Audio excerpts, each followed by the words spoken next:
사도행전 11장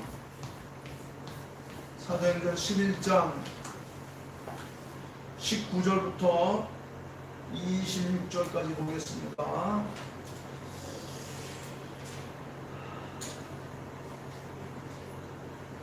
사도행전 11장 19절. 스데반 집사가 순교한 이후로 흩어진 예수 믿는 사람들이 온 천하에 다니면서 말씀을 전하자 믿지 않는 사람들이 그들을 보고 저 사람들은 그리스도인이라 하는 이야기가 나오는데, 오늘 설교 제목을 예수를 따르는 무리들 어떻게 부르느냐 나와 있습니다. 19절. 그때에 스데반의 일로 일어난 환난으로 말미암아 흩어진 자들이 베니게와 구브로와 안디옥까지 이르러 유대인에게만 말씀을 전하는데, 그 중에 구르네와 스데반의 사람이 안디옥에 이르러 갈레인에게도 말하여 주 예수를 전파하니 주의 손이 그들과 함께 하심에 수많은 사람들이 믿고 주께로 돌아오더라. 예루살렘 교회가 그 사람들의 소문을 듣고 베냐민과 마리아에 보내니 그가 이르러 하나님의 은혜를 보고 기뻐하여 모든 사람에게 굳건한 마음으로 주와 함께 머물러 있으라 권하니, 하나가는 착한 사람이요 성령과 믿음으로 충만한 사람이라. 이에 큰 무리가 주께 하였더라. 바나바가 사울을 찾으러 다소로 가서 하나님의 교회에 이르고 와서 그들의 교회에 이르고 있어 제자들이 안디옥에 서로서 일처럼을 받게 되었더라. 아멘. 제자들이 안디옥에서 비로소 그리스도인이라 일컬음을 받게 되었더라. 그리스도인. 많은 사람들이 우리를 기독교인이라고 그러죠. 기독교인. 그거를 영어, 헬라어 이런 말로 하면 그리스도인, 크리스찬이라는 말이에요. 크리스찬. 신약 성경 안에 그리스도인이라는 말이 구체적으로 기록된 것이 약 3차례 있어요. 오늘 본문 사도행전 11장 16절, 그 다음에 26장에 한 번 있고 또 베드로전서에 한 번 있습니다. 베드로는 그리스도인이라는 용어가 바로 그리스도인의 이름이다, 이렇게 이야기했어요. 세상 사람들이 우리를 부를 때 저 사람들은 그리스도인이다. 그리고 그 이름을 부끄러워하지 말고 그 이름으로 하나님께 영광을 돌리라 그랬어요. 우리나라에 복음이 처음 들어왔을 때에 저 세상의 사람들이 예수 믿는 사람들을 비꼬아서 하는 말이 예수쟁이라 그랬어요. 예수쟁이. 그 쟁이라는 말은 전문가, 그 분야에 아주 특출난 사람, 그래서 그 사람만이 아니면 할 수 없는 그런 일을 하는 사람을 가리켜서 쟁이라 그래요. 쟁이라는 말을 많이 아마 쓰죠. 뭐 여러 가지가 있겠지만. 그래서 저 세상 사람들이 예배당을 나가는 사람, 교회 나가는 사람을 가리켜서 예수쟁이라고 그랬어요. 마찬가지로 이 당시에 예수님을 믿고 따르는 사람들을 세상 사람들이 부를 때 그들을 크리스찬이라, 그리스도인이라 그랬어요. 예수를 믿고 또 따르는 사람, 여기 믿음이라는 말 있죠. 믿고 따른다고 했으니까 믿음이라는 말은 여러 가지 뜻이 있는데 그 가장 중요한 말이 뭐냐면 믿는다는 것은 신뢰한다. 신뢰한다는 건 맡긴다, 그런 뜻이에요. 믿음은 맡기는 겁니다. 여러분, 가정을 이루는 가장 큰 그 바닥에 가장 큰 그 힘을 바라는 뭐냐면 믿음이에요. 서로가 믿고 의지하기 때문에, 맡길 수 있기 때문에 가정을 이루고 자녀들을 낳고 험악한 세상을 서로 의지하면서 살아갈 수가 있는 겁니다. 믿지 못하면 맡길 수가 없죠. 이는 믿는다는 말은 그 원래 뜻이 피스토스라는 말인데 이거는 맡긴다, 그런 뜻이에요. 여러분, 누구에게 맡길 수 있습니까? 우리가 은행을 믿기 때문에 은행에다가 내 생명과 같은 돈을 맡길 수 있는 거예요. 친구가 힘들고 어려울 때에 돈을 빌려달라고 했을 때 그 친구를 믿기 때문에 돈을 빌려줄 수 있고 그 친구를 도와줄 수 있고 그 친구를 위해서 헌신하고 희생할 수가 있습니다. 그런데 우리가 세상을 믿고 맡겼다가 낭패를 보는 일들이 많이 있죠. 왜냐하면 내가 믿었던 것이 바뀔 때, 변할 때, 뭔가 잘못되었을 때 그 믿음이 깨어지고 맙니다. 우리는 믿음이라고 하는 것은 대상이 있어요. 그런데 우리가 보통 이 세상에서 믿음은 사람과의 관계죠. 사람과의 관계. 그런데 사람은 믿고 맡길 대상이 못 된다는 것을 우리가 살아보면 알아요. 경험하고. 왜냐하면 내가 믿었던 사람이 변하는 경우들이 있습니다. 그래서 생긴 말이 믿는 도끼에 발등 찍힌다. 그래서 맡겼다가 송두리째 재산도 잃고 또 의리도 잃고 또 모든 걸 다 잃어버리는 그런 경우들이 있습니다. 어떤 사람은 권력을 믿었습니다. 어떤 사람은 제도를 믿고 어떤 사람은 기구를 믿습니다. 그런데 그 믿었던 것이 오히려 나로 하여금 곤란을 겪고 또 어려움을 맞게 하는 일들이 얼마나 많은지 모릅니다. 권력을 믿고 살았던 사람은 그 믿었던 권력에 의해서 착고를 채우고 또 옥에 갇히고 심지어는 자살하는 일까지도 생기는 것이 우리 주변에서 비일비재하게 일어나고 있는 그런 일들이었습니다. 이렇게 말하면 이 세상에는 믿고 맡길 게 아무것도 없어요. 믿고 맡길 게 없습니다. 그런데 성경은 우리에게 답을 제시해 줍니다. 믿고 맡길 수 있는 것은 오직 하나님 한 분뿐이다. 하나님은 믿고 맡겨도 됩니다. 모든 것을 믿고 맡길 수 있는 하나님 오늘 내게 소개해 주고 있습니다. 세상은 다 변해도 변치 않는 것 바로 하나님. 1년 365일 참 어쩜 그렇게 정확하게 한 해 돌아가는 것이 그렇게 참 정확할 수 있을까. 이렇게 매섭고 참 추운 날이 지나고 나면 또 언젠가 눈이 싹 돋고 또 얼었던 대지 위에 새싹이 돋고 꽃이 피고 열매를 맺는 계절이 오는 거예요. 이건 하나님은 변함이 없이 늘 하나님의 백성들을 그렇게 늘 지키고 그들의 삶 속에 함께하고 있다는 것을 우리에게 보여주고 있는 겁니다. 오늘도 교회 오면서 보니까 나무들이 바짝만 났어요. 손만 대면 톡 부러지면 또 부러집니다. 부러진 거 보니까 물기가 하나도 없어요. 저게 살았나? 저게 내년 봄에 살아날 수 있을까? 그렇게 의심했는데 봄만 되면 또 거기서 싹이 나고 또 꽃이 피고 또 열매를 맺지 않습니까? 이건 바로 뭐냐? 이 우주 만미를 움직이시는 하나님은 변함없이 어제도 오늘도 지난해도 올해도 또 다음 해도 하나님께서는 늘 변함없이 그 모든 것을 움직여 가십니다. 그 하나님은 우리가 믿을 수 있는 하나님, 또 그 하나님은 믿어도 되는 그런 하나님이라는 것. 그래서 나의 모든 것을 맡겨도 참 손해되지 않는 그런 분이다. 이렇게 우리가 알 수 있습니다. 그런 의미에서 우리는 하나님을 부도나 부실이나 부패나 부정과 불의가 없으신 그런 분, 늘 나에게 참 새로운 희망을 주시고 힘들고 어려운 가운데서 다시 살 수 있는 믿음을 주시는 분이다. 이렇게 우리가 생각할 수 있습니다. 그래서 그것을 믿는 사람들은 나의 생명과 나의 삶과 내게 주어진 시간 이런 것을 모든 걸 다 맡길 수 있는 그런 대상이 된다는 겁니다. 그래서 그 하나님은 나의 믿음의 대상이에요.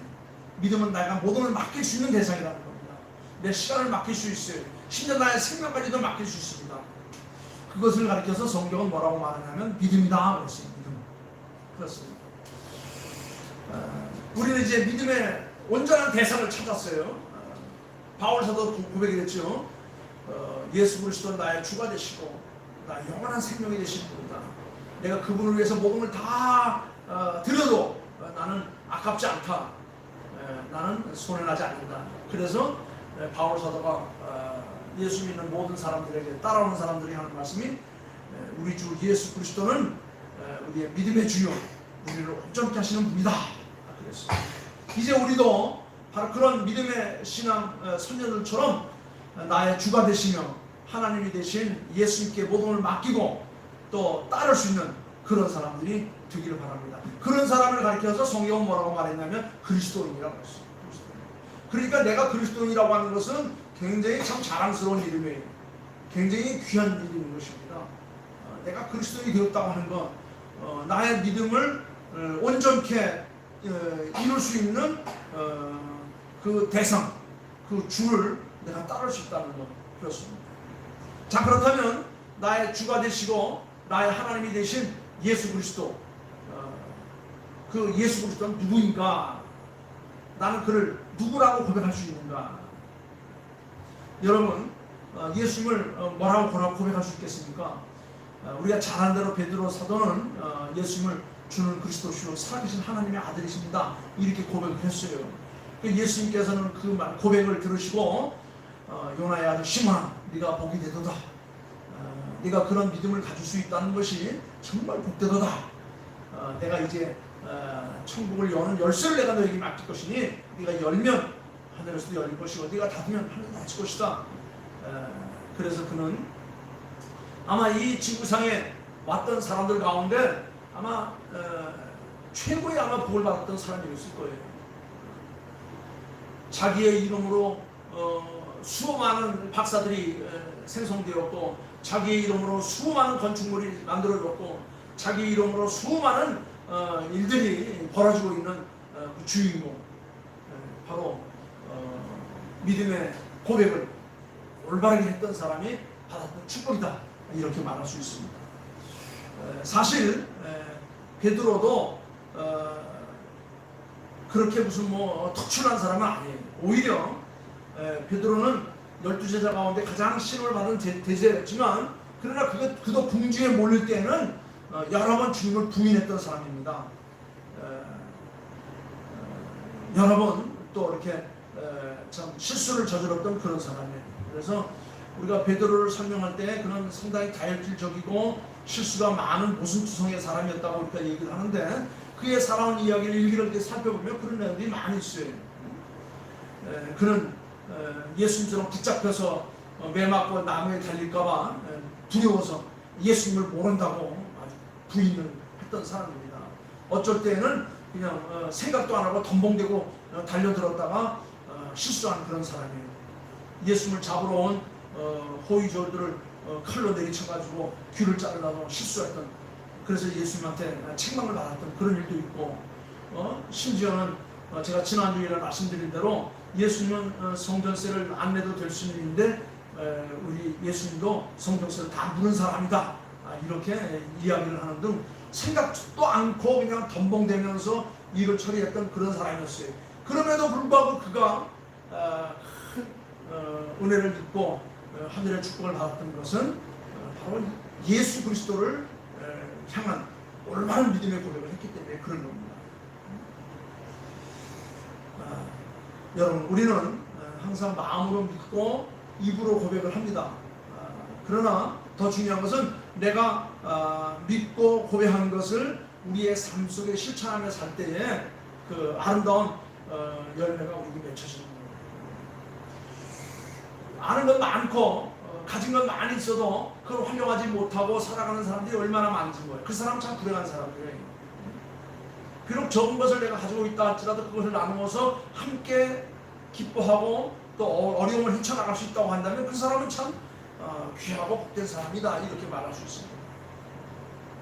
여러분, 이제 우리는 나의 주가 되시며 나의 하나님이 되신 예수님을 나의 주로 진정 믿고 또 그것을 고백하면서 많은 사람들로부터 저 사람은 바로 예수를 바로 믿고 따르는 사람. 예수는 당시로 생각할 때는 생각할 수도 없는 엄청난 일을 했던 사람들이죠. 원수는 원수로 갚는 것이 당시의 상황이에요. 이는 이로, 눈은 눈으로, 이것이 상황이었는데 예수님께서 뭐라고 말했냐면 원수는 원수로 갚으면 더 큰 원수가 된다. 그러니까 원수는 원수로 갚는 것이 아니라 원수는 사랑으로 마감해야 된다. 그래서 네 원수까지도 사랑하라. 내 원수가 겉옷을 달라고 하면 손수까지 보여주고, 내 원수가 오른편을 때리거든 왼편까지 돌려대라. 이거는 당시 상황으로는 있을 수 없는 혁명이에요, 혁명. 그러니까 예수 안 믿는 사람들 다 알아요. 예수가 어떤 사람인지. 예수는 참 사랑이다. 예수는 바로 우리가 그렇게도 바라던 그 하늘의 하나님의 화신이다. 이렇게 세상도 알고 있었습니다. 그런데 예수를 믿고 따르는 사람들이 흩어져 와서 살고 있는 모습을 보니까 참 저 사람들 대단한 사람들이다. 자기에게 손해가 오고 자기에게 억울한 일이 닥쳐도 결코 그것을 억울하다고 손해로 생각하지 않고 오히려 목숨도 아까워하지 않고 저렇게 헌신하며 사는 사람. 알고 봤더니 저 사람들이 바로 예수를 믿고 예수를 따르는 사람들이었다. 그래, 저 사람들은 우리는 이제부터 그리스도인이라 부르자. 그래서 그리스도인이라는 말이 생긴 거예요. 이런 의미에서 내가 그리스도인이라고 하는 것, 기독교인이라는 것은 굉장한 자랑교예요. 자부심을 갖게 하는 겁니다. 얼마나 큰 힘을 내고 용기를 내게 주는지 모릅니다. 여러분, 이제 우리는 예수를 이 머리로만 믿고 입으로만 고백할 것이 아니라 이제 우리의 삶으로 내가 믿고 따랐던 예수 그리스도의 그 삶을 우리의 삶 속에 적용하며 살아갈 때 우리는 세상 사람들로부터 저 사람은 진정한 그리스도인 하나님의 자녀들, 우리도 함께 하기를 원하는 그런 분이다라고 이렇게 존경을 받게 된다는 겁니다. 예수님께서도 그랬어요. 제자들에게 요한복음 13장에 보면 사람이 친구를 위하여 목숨을 버리면 이보다 더 큰 사랑이 없나니 너희가 서로 사랑하면 저 세상 사람들도 너희가 바로 나의 제자인 줄을 알리라 하고 있어요. 너희가 서로 믿고 의지하고 섬기고 사랑하면 저 세상의 사람들도 너희들이 보고선 너희가 바로 하나님의 자녀들, 예수 믿는 사람들, 예수 따르는 사람들, 그거를 뭐라고 말했냐면 그리스도인이라 이렇게 했다는 겁니다. 그렇습니다. 이제 예수를 나의 구주로 믿고 맡기고 따르는 사람이라고 한다면 예수님께서 어떻게 사셨는지, 어떤 일을 하셨으며 무엇을 위해서 그의 삶을 드렸는지를 우리가 바로 알고 또 그렇게 생각해야 됩니다. 그러기 위해서 어떻게 돼요? 많이 배워야 되죠. 알아야 됩니다. 예수님에 대해서 많이 알아야 돼요. 예수님의 삶과 사상과 그 생애를 우리가 많이 보고 듣고 배워야 되는 겁니다. 우리가 본 것만큼 우리가 할 수 있습니까? 우리가 아는 것만큼 할 수 있습니까? 그러기 위해서는 우리가 항상 하나님의 말씀을 많이 듣고 읽고 묵상하고 그 말씀대로 살려고 노력하지 않으면 안 되는 거예요. 기독교를 뭐라고 말합니까? 말씀의 종교라고 그러죠. 말씀. 그러나 말씀의 종교라고 해서 말만 하는 종교가 아니에요. 예수님께서는 나는 너희를 사랑한다, 너희를 구원한다 라고 말씀만 하지 않았어요. 하나님은 사랑이시라. 그 사랑을 실천하기 위해서 인간의 몸을 입고 이 낮고 천한 곳에 오셔서 인간들이 겪어야 될 모든 가장 힘들고 어려운 나무에 달려 돌아가시는 일들을 손수 감당하셨어요. 그래서 우리의 죄값을 치우셨습니다. 만약에 하나님께서 나는 사랑이라 하라고만 말씀하시고 구원 역사를 위한 그런 그 낮아짐의 역사가 없다고 한다면 그건 거짓된 종교죠. 잘못된 겁니다. 만약에 하나님께서 그렇게 난 너희를 사랑한다고만 말씀하시고 구원의 계획을 가지고 있다고만 말씀하시고 이 땅에 오지 않고 십자가를 지지 않으셨다고 한다면 이 땅에 구원의 역사가 이루어지지 않았습니다.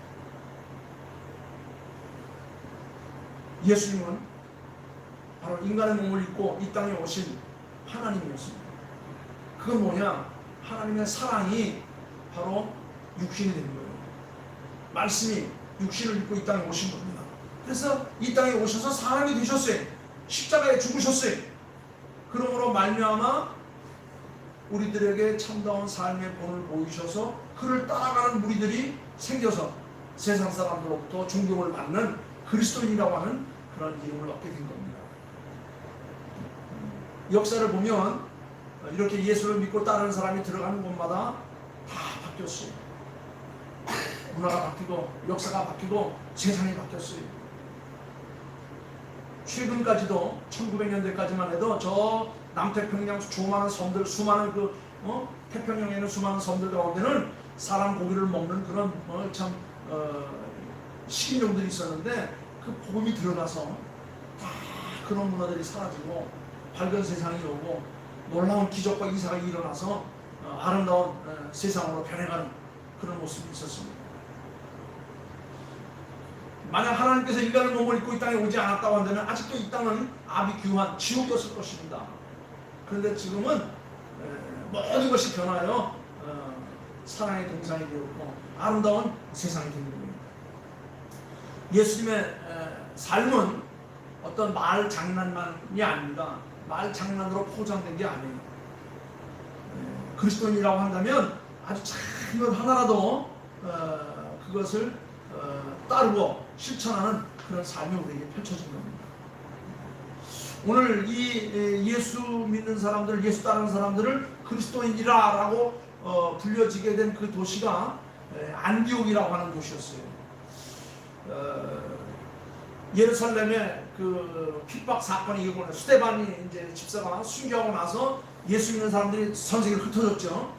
그 당시에 가장 큰 도시가 로마였어요. 로마가 한 100만 정도 됐고, 그 다음에 안디옥이라고 하는 도시가 한 30만 명 정도 됐고, 저 남쪽에 있는 그 알렉산드리아라는 도시는 거기다 한 30만 명, 아주 큰 도시였습니다. 이 안디옥은 로마 제국의 대도시로서 그 알렉산더 대왕이라고 있었는데, 헬라의 알렉산더 대왕이 세계를 통일하고 거기다가 이제 도시를 세웠어요. 그래서 그 사람이 자기 이름으로 여러 군데 도시를 세웠는데, 그때의 유대인 헬라인들이 와서 거기다가 도시를 세우고 문화를 꽃피웠던 그런 곳입니다. 그거에는 많은 사람들이 모여드니까 거기에는 이제 돈이 넘쳐났고, 돈이 있으니까는 모든 생활 문화 시설들이 수준이 높았고, 그러다 보니까 향락에 넘치게 되었습니다. 또 거기에는 수많은 족속들이 모여들어 사니까 자기들 나라, 자기 민족들이 섬기는 우상단지들을 전부 다 가져와서 이렇게 섬기는 우상의 도시였어요. 로마와 안디옥과 남쪽의 알렉산드리아. 이 안디옥에 그 이스라엘에서 예루살렘에서 이제 환난을 당하여서 도망갔던 그 예수 따르는 무리들이 그곳에 숨어 들어가가지고 자기들끼리 복음을 전하고 예수님 십자가에 돌아가신 날을 기념하면서 모여서 예배드리는, 그것이 점점점 소문이 퍼져서 다른 이방 민족에도 복음을 전했어요. 그 복음을 전하다가 결국 그 복음을 받은 사람들이 저 예수 믿고 따르는 사람들, 그 믿는 사람들, 그래서 그 도시가 그렇게 이제 복음을 전하는 전진 기지가 됩니다. 흩어진 예수 믿는 사람들이 그 당시 세계로 다 흩어졌어요. 섬에도 가고 도시에도 가고 산으로도 가고 막. 그런데 가면서 처음에는 자기 동족들에게만 말씀을 전했지만 그 다음에는 이제 이방 사람들, 헬라 사람들에게도 가리지 않고 복음을 전해드립니다. 그러자 오늘 21절 말씀 보니까 거기 보면 주의 손이 그 복음을 전하는 예수 믿는 사람들과 함께 하심에 수많은 사람들이 이 예수 믿는 사람들, 그리스도인들이 말씀을 전하자 그들의 말을 믿고 주님께로 돌아왔다. 그렇습니다. 우리가 예수를 나의 구주로 고백하고 예수의 삶을 믿고 따르게 되면 세상 사람들 우리를 존경할 뿐만 아니라 우리를 부러워할 뿐만 아니라 우리와 함께하기를 원해서 우리 무리에 함께 들어오게 됩니다. 우리는 이제 주께서 우리에게 주시는 귀한 사명 있잖아. 너희는 온 천하에 다니며 만민에게 복음을 전파하라. 때를 얻든지 못 얻든지 그리하라. 이렇게 스데반 집사가 복음을 전하다가 기득권자에게 붙잡혀서 박해를 받고 순교하자 모든 무리들이 뿔뿔이 흩어졌지만 흩어져서도 예수를 따르며 믿고 복음을 전하자 주께서 주의 영이 그들과 함께 하시며 수많은 사람들이 운집해 와서 얼마 가지 않아서 로마까지도 복음으로 정복을 해서 결국 313년 콘스탄틴 대제가 기독교를 국교로 삼아서 전 세계로 복음이 퍼져나가는, 그러기를 2000년의 세월을 오면서 강원도 산골짜 이곳에서도 십자가를 높이 세우고 주의 백성을 하나님께 세워서 높은 문화 수준과 영원한 천국에 대한 비밀을 간직하면서 믿음으로 살아갈 수 있는 그리스도인들을 세우셨다고 하는 것 너무나도 귀하고 감사합니다. 저는 그렇게 생각합니다. 오늘 이 자리에 나오신 우리 귀한 권사님, 집사님, 우리 모두는 다 예수를 믿고 따르는 사람들, 세상 사람들이 존경하는, 부러워하는 그리스도인이라는 사실을 기억하면서 더 열심히 주의 말씀을 증거하며 주의 손이 나와 함께 하심을 굳게 믿고 나의 가정과 교회와 이 지역사회, 이 시대에 정말로 귀한 존재로서 쓰임받는 그런 하나님의 자녀들이 다 될 수 있기를 주님의 이름으로 축원합니다. 기도하겠습니다. 아버지 하나님 감사합니다. 우리에게 참 그리스도의 참 사명을 감당할 수 있도록 귀한 직임을 주셨음을 감사를 드립니다. 이제 우리에게 맡긴 이 귀한 사명을 자원함으로 감당할 수 있도록 날마다의 삶 속에 우리에게 은혜를 더하심을 믿고 감사합니다. 우리가 이 세상을 살아가면서 믿을 자 누가 있사옵니까? 맡길 것이 어디 있습니까?